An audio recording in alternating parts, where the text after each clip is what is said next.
Olá, boa noite, sejam todos muito bem-vindos. Hello, good evening. Welcome to the seventh edition of the Rare Person Award.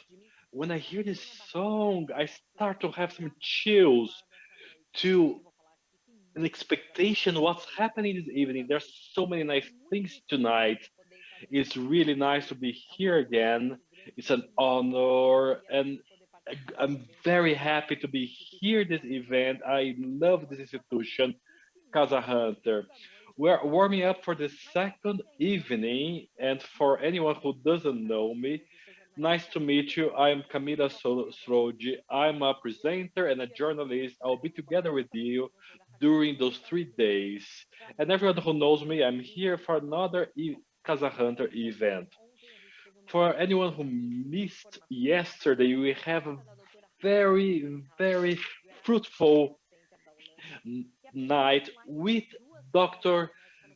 Dr. Henneke's sound from Holland, and also with the comments from Dr. Giuliani and Dr. Kim. If you missed that meeting yesterday, it's a pity, but you don't have to. You don't be sad because everything is going to be available online on the website specifically built for our event. You can watch it at any time. But that's not an excuse for a live for not watching lively today and tomorrow because we will have an incredible night. It's really nice to be live.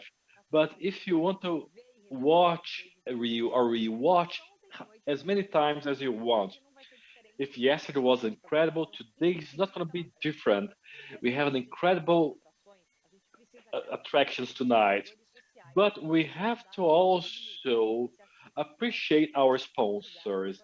Thank you very much to the following companies: Takeda, PTC, Bayer, Alexion, Roche, Sanofi, Horizon, Bergen, Guggenheim, Biomarine, Vertex, Novo Nordisk, Pfizer, and United Health Group.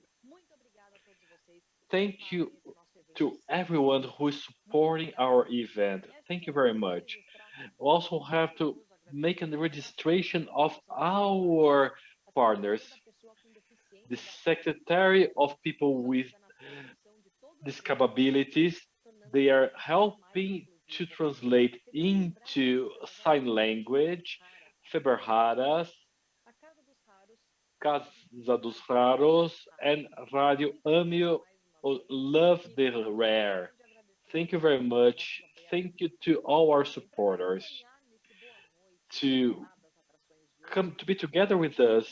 I would like to count with an incredible presence, the coordinator of Day Hunter, who supports patients with rare disease in four capitals in São Paulo, Rio, Salvador, and Goiânia. She's here with us today. Good evening, Regina. Thank you very much to be with her. Thank you, Camila.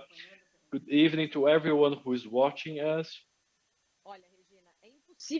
Regina is would like to talk a little bit more about the hunter.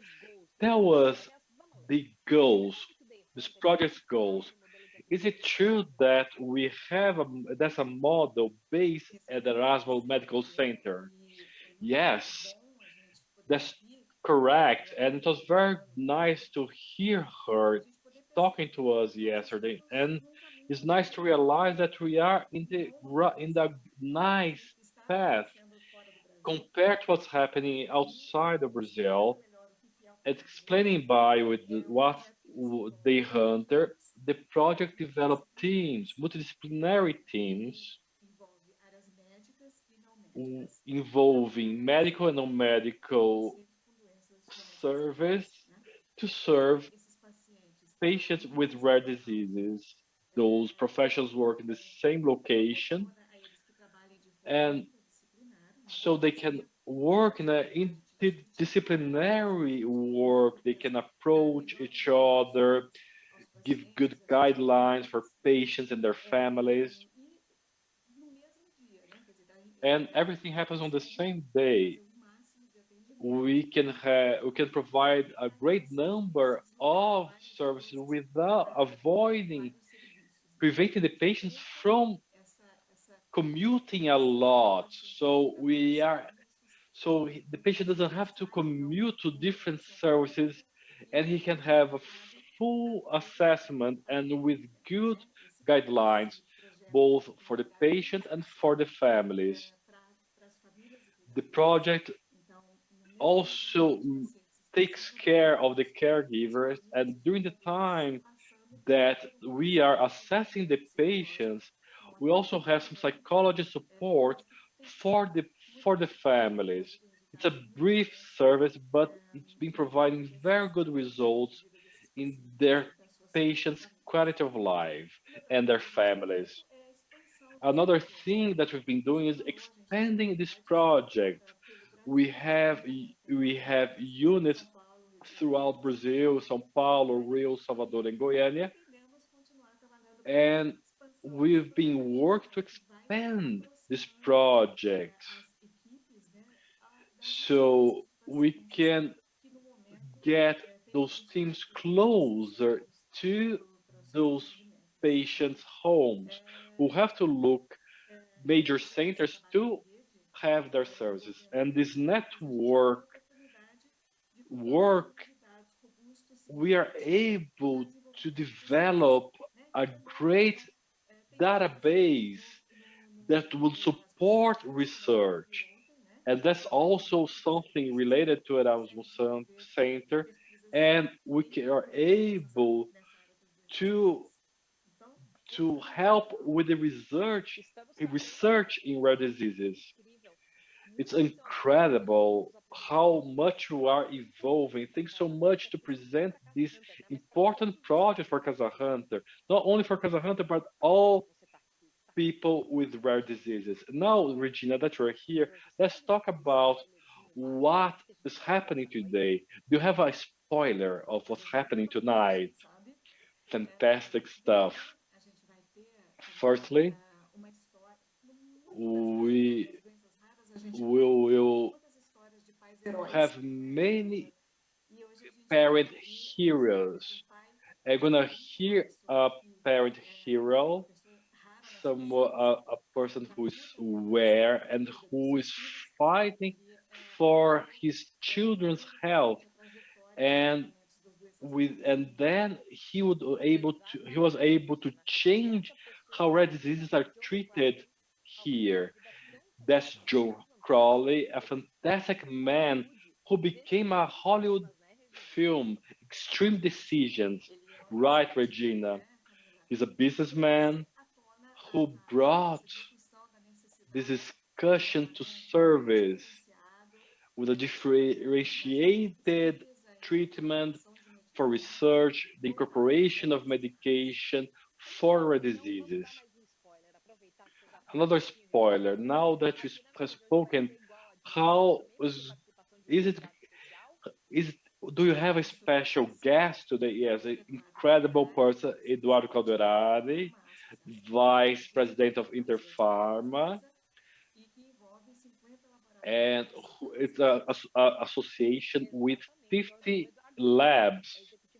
Eduardo Calderari, he's the senior strategic position with experience in major pharma companies negotiating with governments and the private sector. He's also talking about pacification, advocacy. Thanks so much, Regina, for helping me opening the second evening of the Rare Person Award. I'd like to ask everyone to watch John Crowley's interview. Thanks so much, Regina. Thank you, Camila. It was a huge pleasure, and we're going to be together tomorrow. Exactly. During the evening for the Rare Person Award, with many attractions, artistic presentations, Deborah Coker and Carlinhos Brown. He's going to be awarded tomorrow. Regina is the right person to those spoilers. Thank you so much, Regina. Now, an important note. we're gonna watch this interview with John Crowley. Pay a lot of attention in this interview, and during this time, you can ask some question, you can comment in our chat. It's very important to watch from your computer or notebook because during in because in your cell phone you're not able to send your questions. So let's watch it because it was incredible. Keep posted.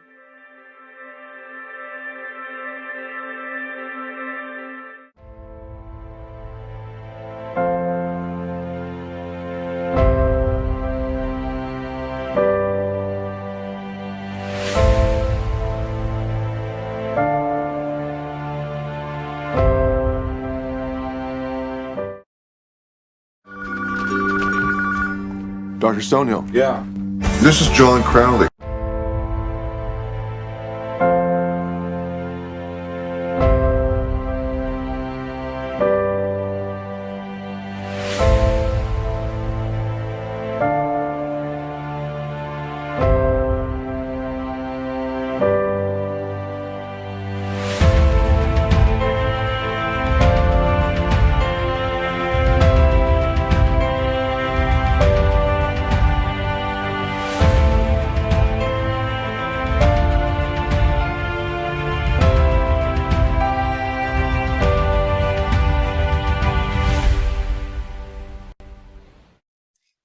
First of all, thank you a lot for accepting our invitation.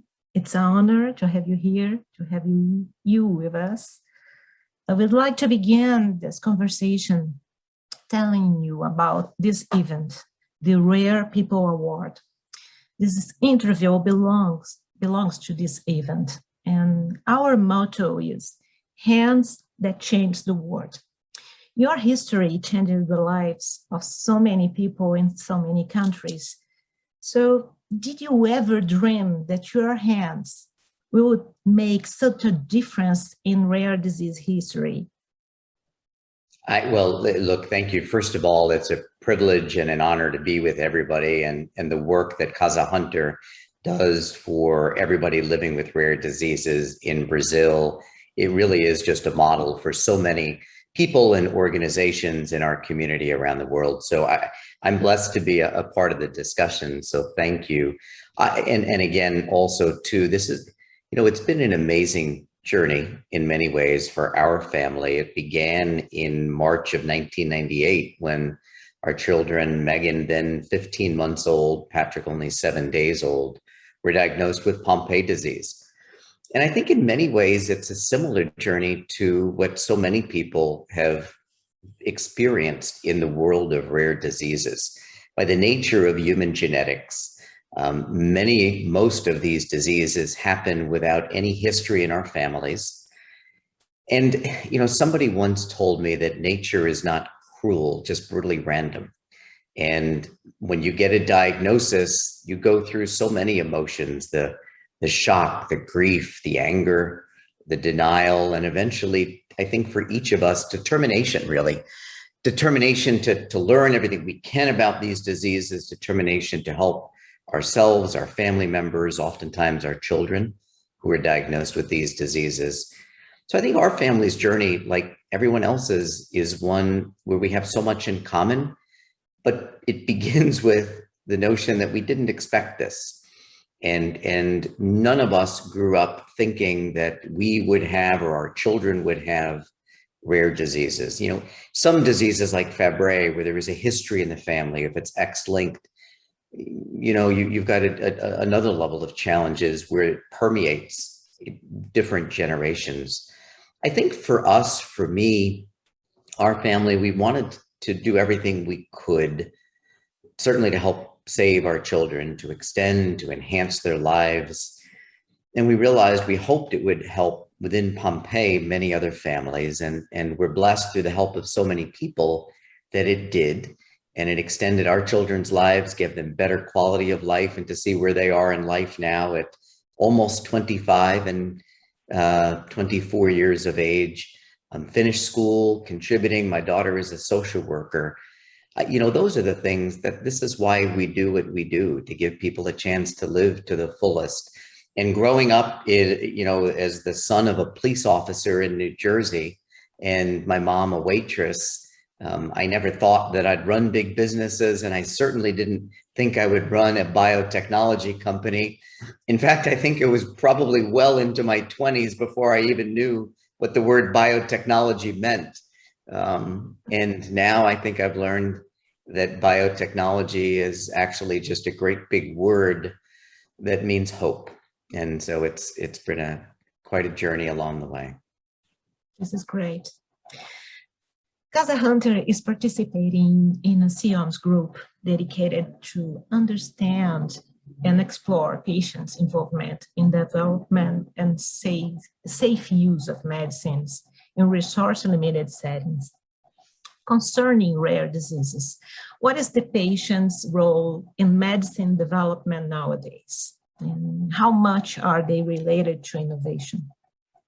Oh, it's everything. It used to be, the view was that patients are at the end of the journey, that when you finally have a medicine to go into clinical studies, they were clinical study subjects. And when you had an approved medicine, they would be the people who would benefit, who would take the prescriptions. They'd take their medicine and then they'd work with their doctor. And now we know that that's not right. It's not the best way to develop a medicine, and it's not the best way to think about the purpose of what we do.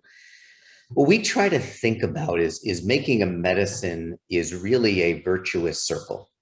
And in the middle of that circle is always the person living with that disease and their family, the patient.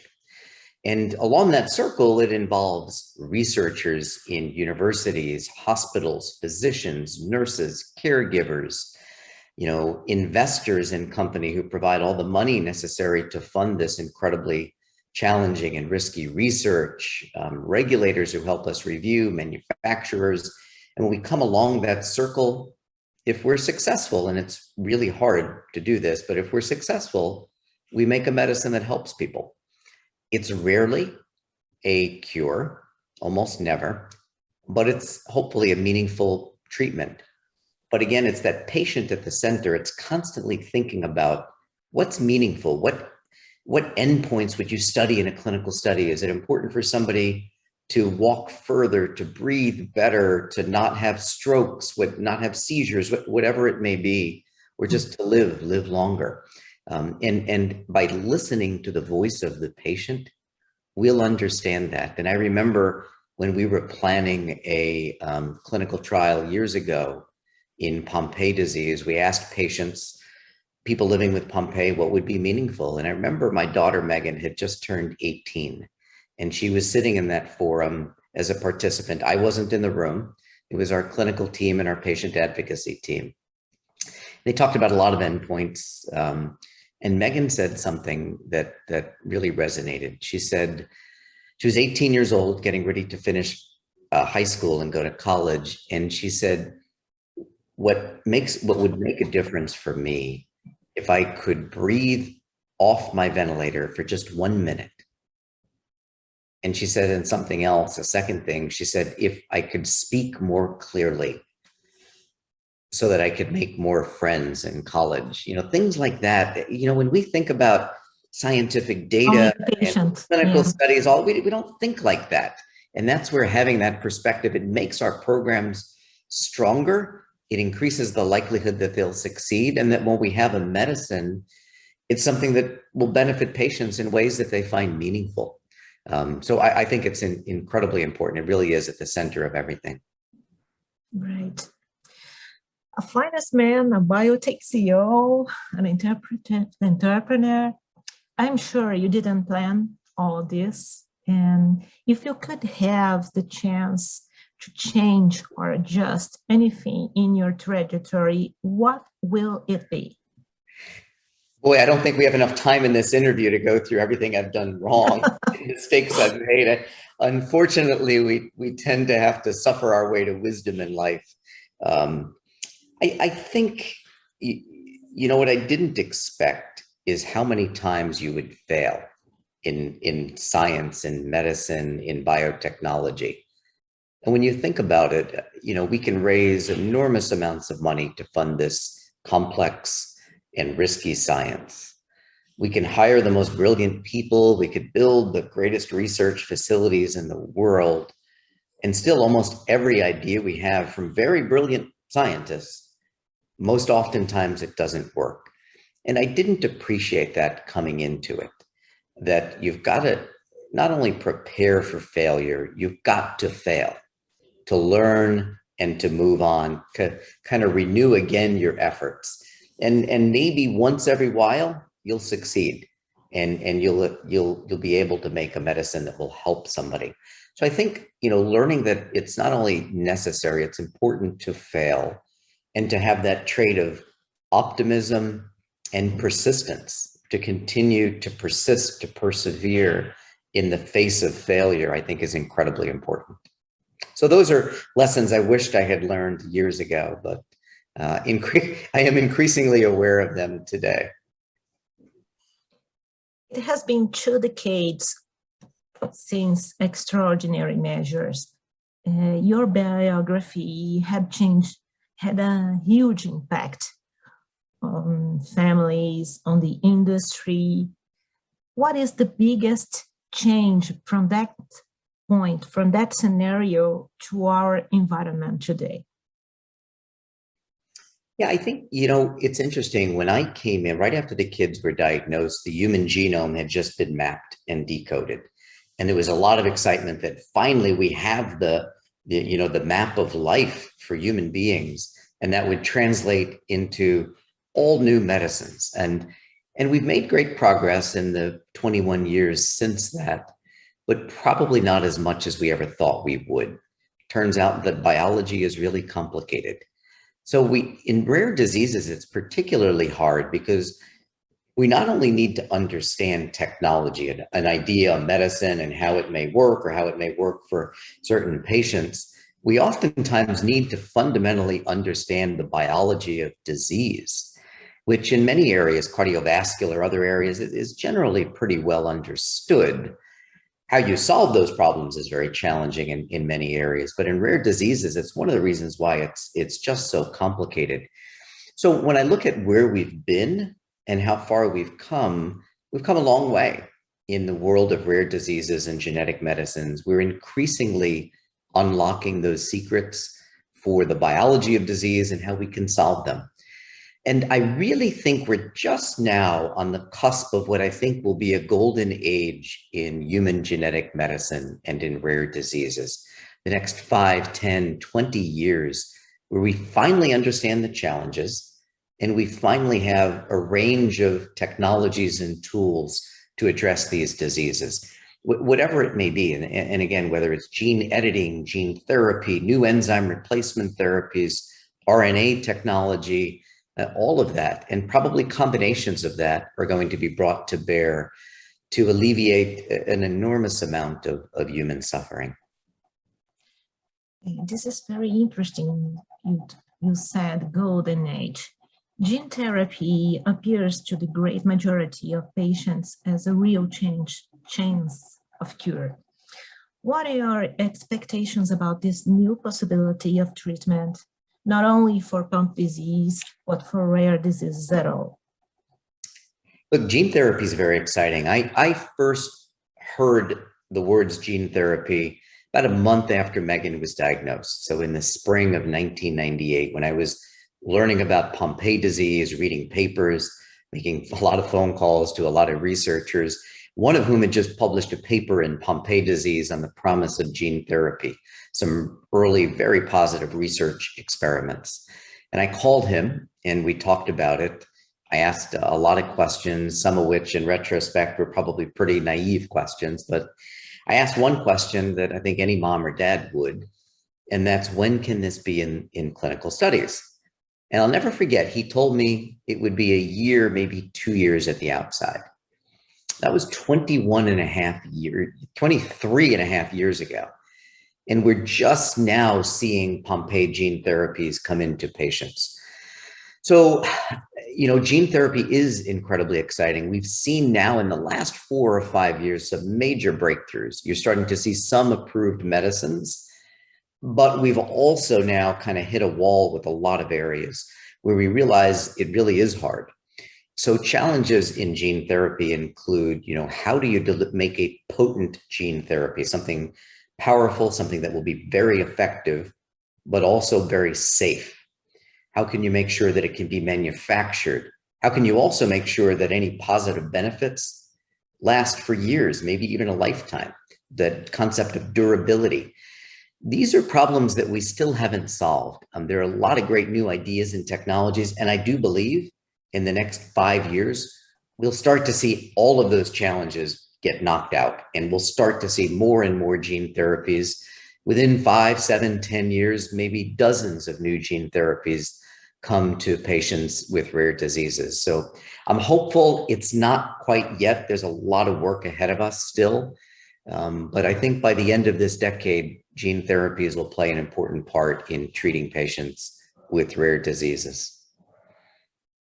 One complex point concerning gene therapy is the price. Do you have good perspectives ahead?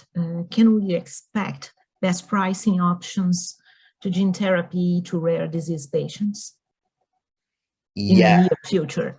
Yeah, you bring up a very important point, and that's broadly around access. It's one thing to make great medicines. It's another thing to make sure that everybody in the world has access to the very best medicines, universal global access.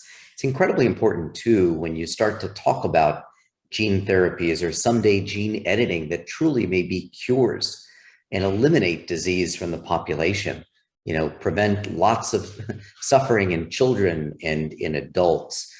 And part of that access means how we price our medicines. I think in gene therapy, we have to think about this as for we as innovators to make sure that it's priced country by country based on affordability. I think we also need to think in countries that simply can't afford it, how do we provide it for free? I think we also need to think about being paid for value. If it's a drug, a gene therapy that really does cure somebody, keeps them out of the hospital, they don't need nursing, that's a real economic benefit, a benefit in the productivity of that person's life, and certainly in quality of life. So the magnitude of the amount of payment, I also think we need to think again about that concept of durability. Is this a lasting, effective treatment and maybe cure? And if so, maybe then there is a payment model over time.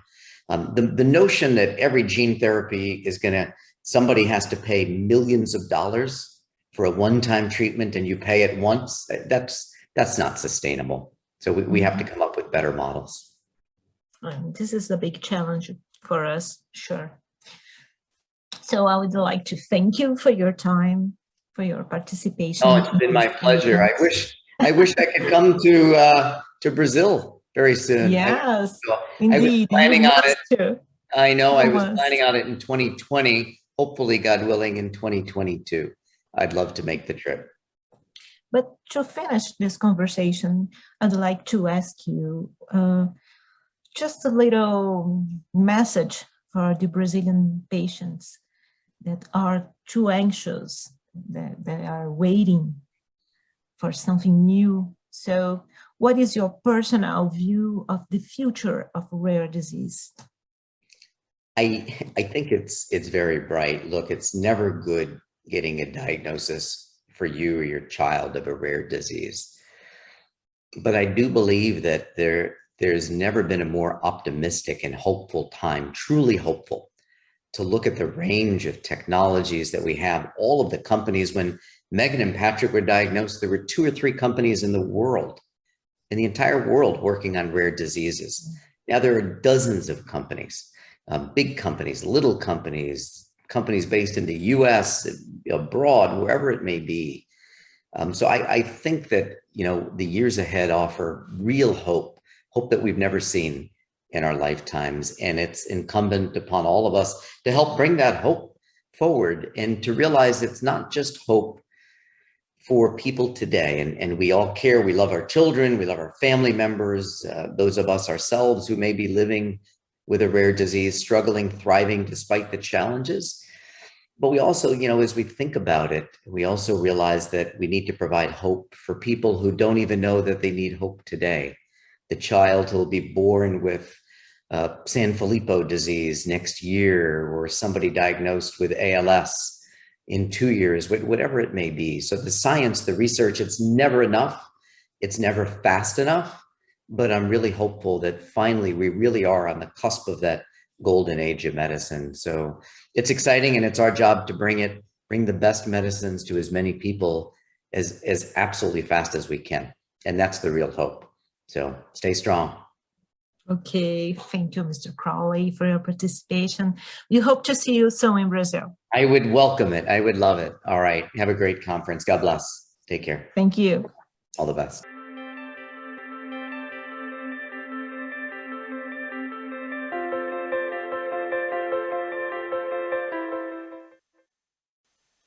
Bom, gente, antes de mais nada, eu quero parabenizar a nossa For anything, I'd like to congratulate Ariadne Diz for this incredible interview from the bottom of my heart.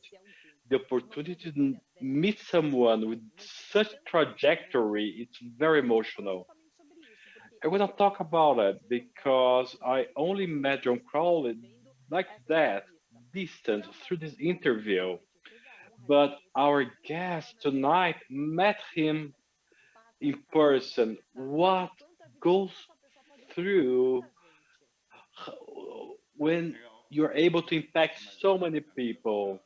Before anything, thank you so much for the opportunity. It's an honor to be here again. I'd like to congratulate Casa Hunter and Tony. It's always a pleasure to collaborate with you and bring more information. John is exactly this person who you saw here, someone accessible, humble. I met him in a rare disease Congress in the US. He has passion for what he does. Of course, when your children are diagnosed, he talks a lot about it, and that's the reality of so many people that changes the way you see life, how you plan yourself, and how you act on a daily basis. John is someone who is focused. He reminds me of Tony, who has a similar trajectory. I believe that the best way to describe with passion for the cause, passion for their children, and that makes that this person challenge the system, bringing proper solutions and challenge the system, because otherwise in 10 years we'll be discussing the same thing that we're discussing today. Nothing has changed. Only people who go through this experience have the vision to deal with a diagnosis and search for alternatives and quality of life for their children. That's another important point, is the discussion of the patient role in developing new medications. How Interpharma deals with that? Is it part of the institutions who are part of Interpharma? Of course, like this term patient centricity, where the patient is the center of everything. The industry and Interpharma, who represents the largest research institutions, that's how we bring the patient to the middle, to the center of the core of the discussion. We want to bring this technology, inserting the patients in the discussions in different scenarios, in the perspective of how of using, ensuring access to new technologies, or during clinical studies and approval of this product, or during the incorporation in the unique health system or in the private sector. It's very important. John, the way that John views it, we corroborate that. In the past, the patient was only in the end of the process during the test. Today, you have to involve during each step, even before pre-development of new medications. The patients and the advocacy groups who represent, they are able to speak in an objective way the facts and expectations for a new drug, because the industry has a lot of research in many pathologies. The rare disease needs a lot of technicity, and unfortunately, we don't have many treatments that lead to the cure.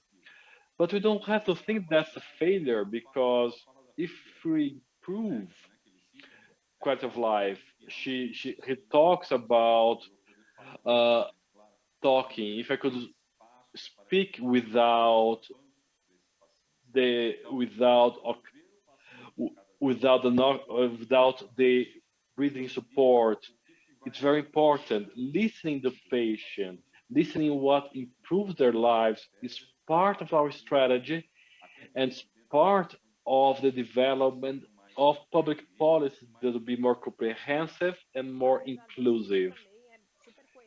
Eduardo, that's very coherent with the medicine humanization, where the patient is there as a whole and are bringing not only to the core of the treatment, but every discussion that involve this matter.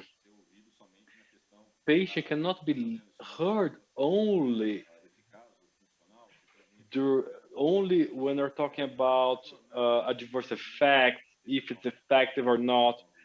It's during the whole process of this medication. Medicine has been evolving a lot, and we are getting used to the personalized medicine. For the rare disease patient, this is a great benefit, because the rare patients also highly personalized.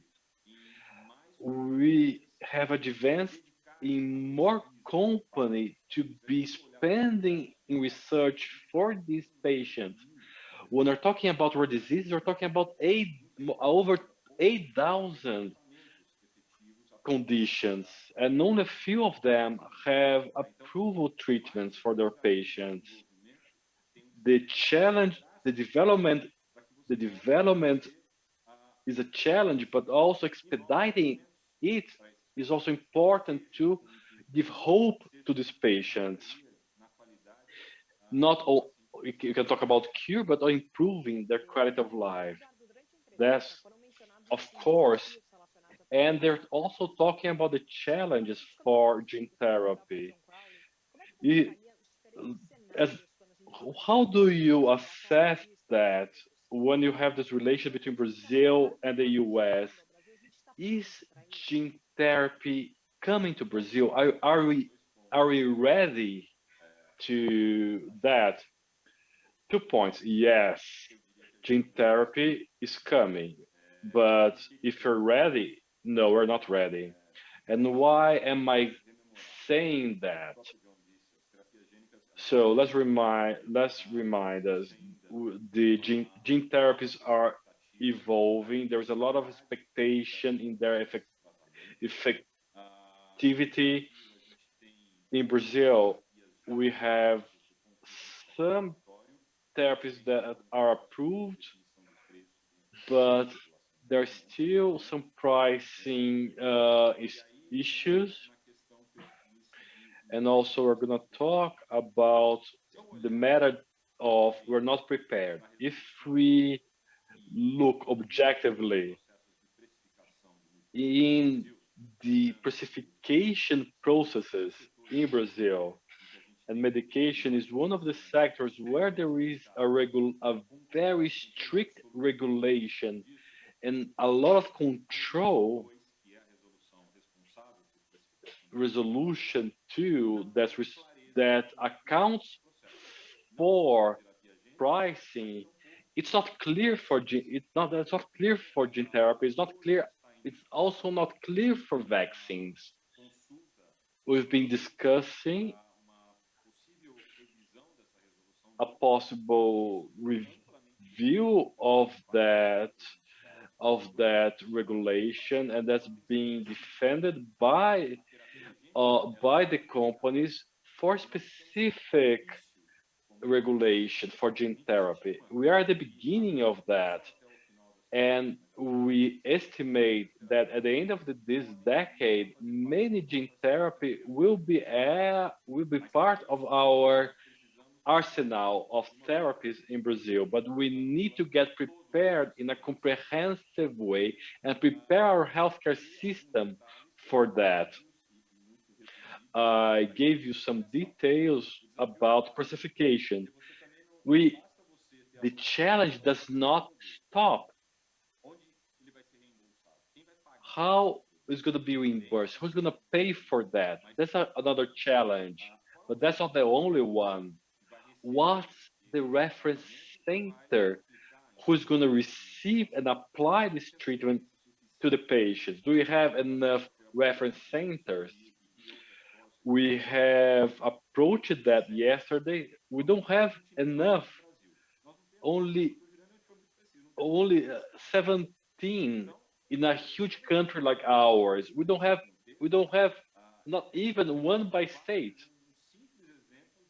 That's a simple example of how unprepared we are for applying this type of therapy. When we mention the private sector, there is a better preparation, but we have to look Brazil as a whole.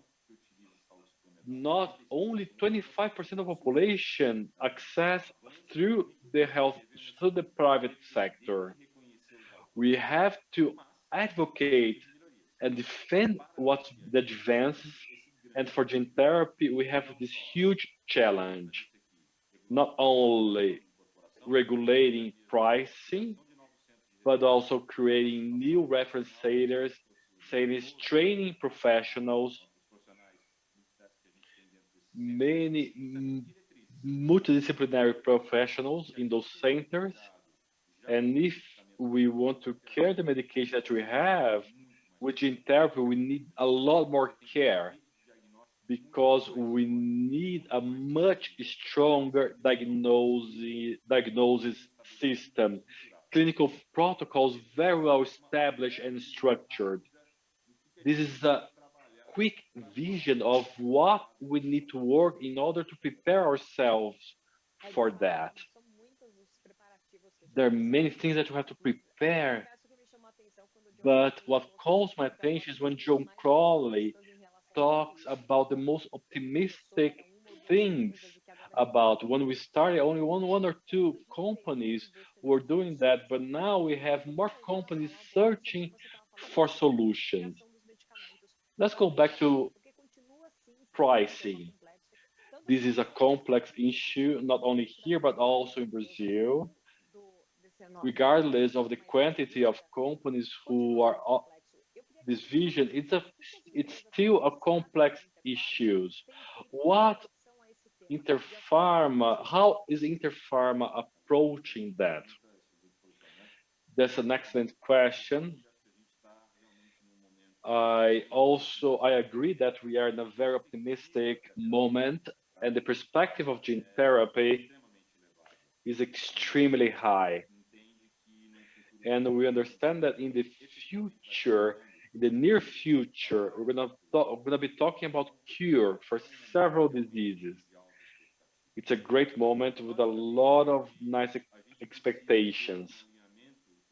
Of course, we have to align expectation and reality because those therapies have a high technology component and innovation, and that leads to a different pricing. And we're talking about cost. John mentions that we work with that, and we want to understand what are the benefits for the patient, for who's paying for this treatment and for the society as a whole. Those are choices that we have to start making. If we're talking about a treatment that will lead to a cure, we'll be saving a lot in treatment. So we have to look into that in this pricing so we can understand effectively if the pricing that's being proposed is effective or not. In a practical way, we also agree that new models need to be assessed, implemented, and we need to align every stakeholder in the healthcare system. Interfarm is developing a study with a comprehensive spectrum and to propose a new pricing model for the Brazilian government and for the market as a whole. As I mentioned before, Resolution 2 is not updated for the new technologies, not even for vaccine and other therapies. We need a new regulation and a more modern regulation. Another point that I would like to highlight is effectively agreement models when you can agree between the payer and the provider, thinking about the impact that might be generated by these therapies. There is a lot of space for discussion. This discussion has to be open. We want to open a dialogue, a direct, honest dialogue to be able to come to an agreement. It's not easy to get a solution. I would love to say that I have a model that's ready to solve all the issues, but we have new ideas and proposals, and we expect to have also some opening on the other side so we can build together solutions that will guarantee access to these new products and therapies. Of course, Eduardo. Fortunately, we have several Crowleys in the world. You mentioned Tony. He's a great example in that matter. One of the most important topics for people when people talk about people with the rights with people is when we train also the caregivers, this infrastructure to provide better quality of life to these patients. Um, uh, some some advocacy groups like Nord in the US, when we talk about other institutions in Europe, what can we do here about that? Just before talking about that, I'd like to add something to what was saying. Everyone knows, I've been hearing a lot something about the tax reform, and Interpharma is being publishing what's happening in Brazil in terms of tax, the medication tax. Today, 32% of the pricing come from taxes, and we believe that's not right. If we mention other countries in the region, other countries like Venezuela, everybody criticizes Venezuela. There are zero taxes. In Colombia too, zero taxes. Chile with 18% and Argentina with 21, and we are charging 32%. This tax reform that can increase to 40%. That's another extremely important issue, because while we are talking about a model that's more suitable to our reality, is not only our reality, but also gene therapy generate some new pricing models all over the world. One third of that comes from taxes. So that's an issue that should be mentioned.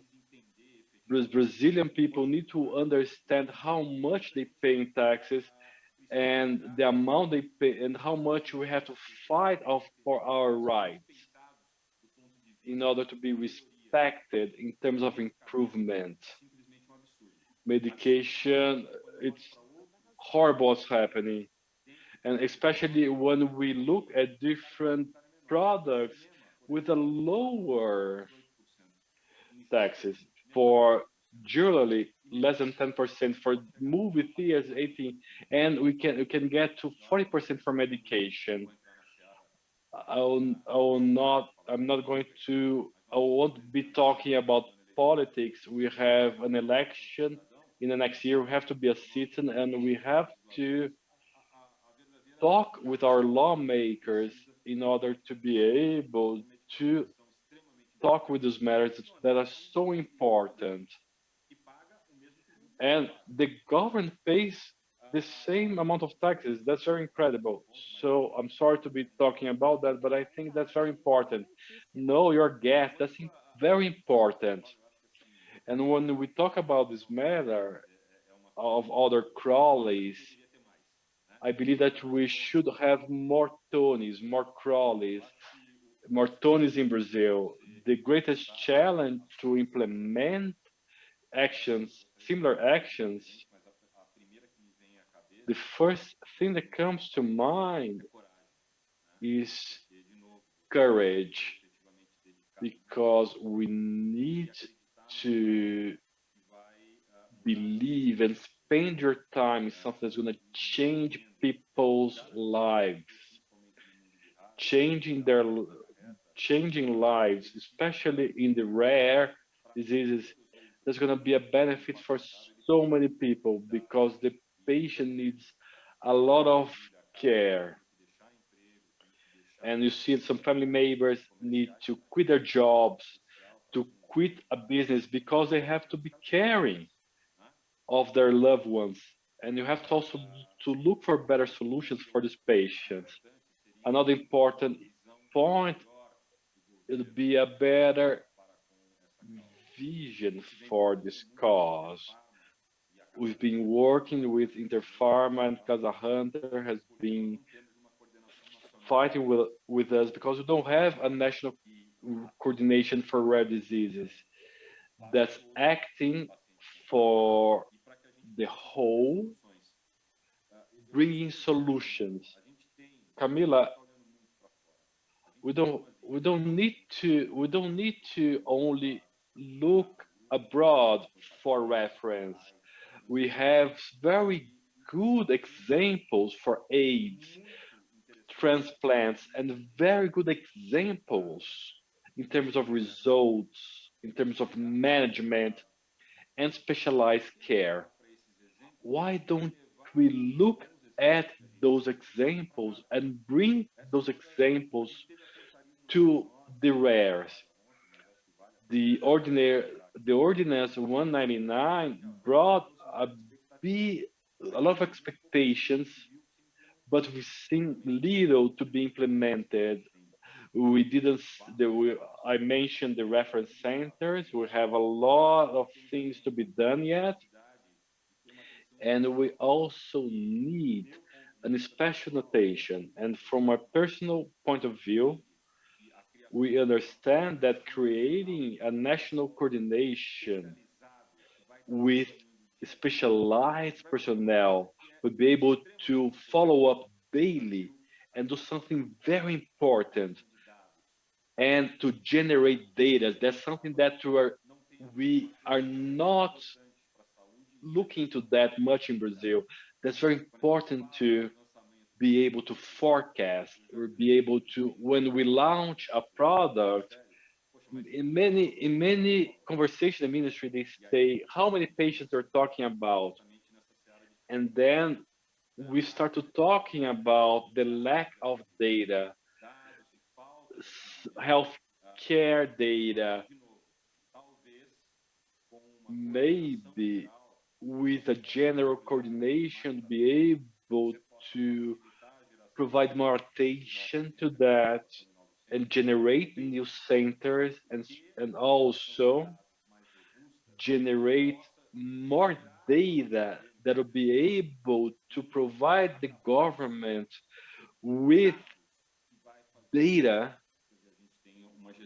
that would enable a more efficient management of the healthcare system. Like having more Crowleys, it's a larger strategies that need to be created in order to have some pairs. We need more Tonys and more coordination favoring patients with rare diseases in order to advance solutions in expedite way. Laws, ordinances, or the ordinance may provide a solution, but changing daily lives, we need concrete solutions, and we need professionals to look into that based on data.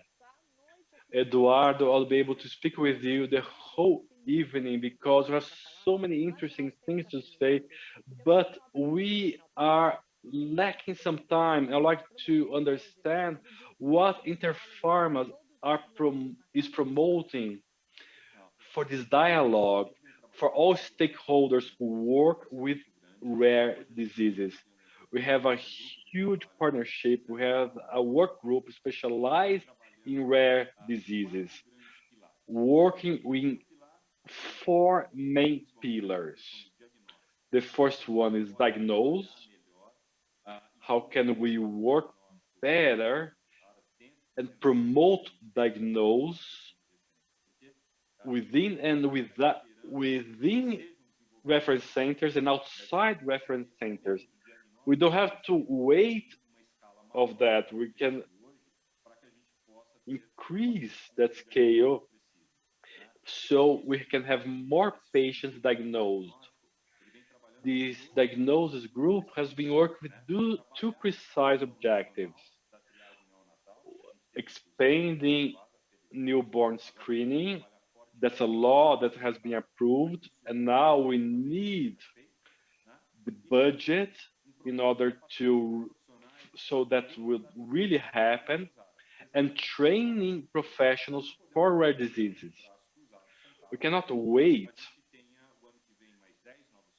to have another 10 centers and more, another 10 and 10. We have to work with what we have in the primary care, and we've been working with the Brazilian genetic medicine so we can create materials, and also working with another government agencies in order to be able to increase the diagnosis. The second subgroup that we've been working is specifically in terms of clinical protocols and guidelines, so we can have an expedite PCDTs. More than working the creation of PCDT, as to making those to comply with those protocols. Some protocols are not complied by some hospitals or centers. Reinforce and update that will be able to maybe improve the healthcare that we provide.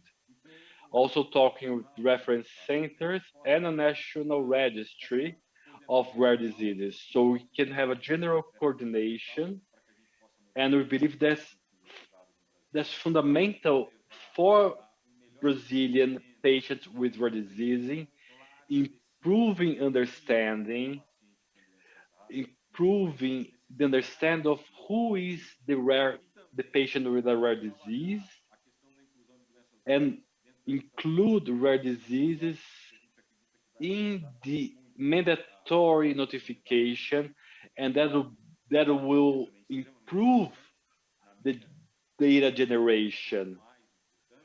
And in my opinion, the most important pillar is when we talk about resources. We can do many things, but we need to have the financial resources, and we have to discuss that in a very open way in order to understand how we can uh, pay for those treatments in a way that will be really inclusive. Those are the four pillars that's been working with our members and other entities in the sector, so we are able to effectively change the patient's reality in terms of diagnosis in rare disease in Brazil. Eduardo, we know that we have to take many steps. We could be more accessible. We know about it, but thank you so much for all these initiatives that bring better conditions to people who carry rare disease. This is a great conversation, but we are close to the end. Eduardo, on behalf of Casa Hunt and everywhere who's watching us, I would like to thank you. It's a great pleasure to have you here tonight, and that was a unique opportunity to go in depth in those topics. That's very important for patients with rare diseases. Thanks so much, Camila.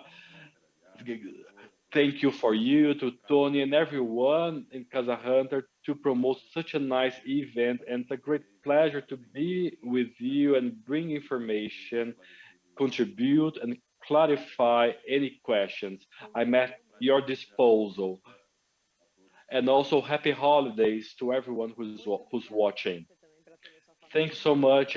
Thank you very much. But you are leaving tonight, but you know that tomorrow we'll have a lot more rare person award. I'm waiting for you. Thank you very much. And before saying goodnight, I would like to I'd like to tell, since the crisis, we have a new fundraising providing baskets with food for people who's been receiving our services in São Paulo, Rio, Salvador, and Goiânia. That's very simple to donate. You just have to access a page. It says natalparatodos.com.br. Please, if you can donate, we'll be immensely happy. I've done my donation. I'm waiting for your. And the second message is that tomorrow, December 15th, at the same time at 7:30, we will we will award people the Rare People Award. We have the bailarine Deborah Fogo and Carlinhos Brown, and so many wonderful people. You just have to access the same link that you used today, www.premiogenterara.com.br. Tomorrow at 7:30, you're gonna see each other again in order to watch the Rare People Award. It's gonna be incredible tomorrow. Thank you very much. I will see you tomorrow. Don't forget, 7:30. Excellent night. See you tomorrow.